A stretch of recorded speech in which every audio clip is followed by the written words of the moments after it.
ego is used a lot, but it often isn't really explained well. Because we'll say, oh, that dude was, his ego led him to getting in a fight, or ego led him to react in that way, or her react in that way. And most of the time, ego is attached to men because you see the outward projection of it. So there's often like a physical incident or loud talking and all that stuff, right? Women have egos too. And their egos can be almost worse for them, not for anyone else, because they hold the emotion, the feeling of it inside. The ego, period, is just you having a sensitivity about how you feel people perceive you. So when you see an incident where two young guys are talking or joking and then it gets serious, right? Because one of them, they felt that they needed to protect the perception of themselves. So it's not a real thing, and it may not even be the real perception that other people have, but he feels that way. So then it turns into a real fight. Ego. Another example of ego is when you feel like you can't forgive yourself because, you feel like you've done some wrong things and you just can't get over it or whatever. That's a form of ego, in the sense that you believe that you are so perfect in your ways that this error couldn't possibly be something that you would do. So it's like, I can't believe I did. I can't forgive. I'll never forgive myself for that. Like, who are you to think that you're so righteous or so good that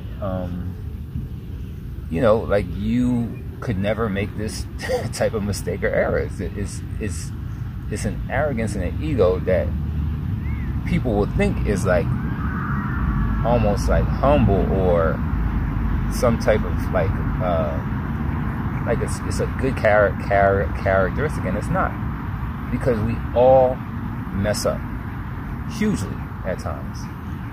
However, if you never let go of the mistake that you made, and you believe that you are so far above it, or that it's beneath you, that is a form of the denial that can allow you to make the same mistake again, because you didn't own it. You're just like, I can't believe I did that. It's so, it's out of character. It was in character at that time. It was exactly where you were at that moment. So your ego will try and protect you from the truth. And that protection comes from the way of you don't forgive yourself. And if you don't forgive yourself, you likely can't forgive other people. That's just how life works. The things that you will allow for yourself or create for yourself, you're more willing to do for other people, because you've seen you have seen it, experienced it, the feeling, so you're more willing to give it.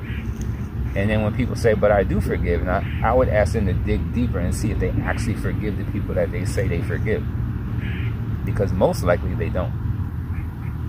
So ego, as I said, is a defense of a perception. So if you can lose the idea of anyone perceiving you any type of way and just be and exist, and in that moment you act as you act, with logical decision making and low emotion, then you will understand yourself more, because your actions will all be based on logic, and you can understand your own logic. It's impossible to understand your emotions. People will be doing things in emotion, know it's emotion, and still do it. So you can never grow in the state of emotion, of any emotions. Your growth comes in logic.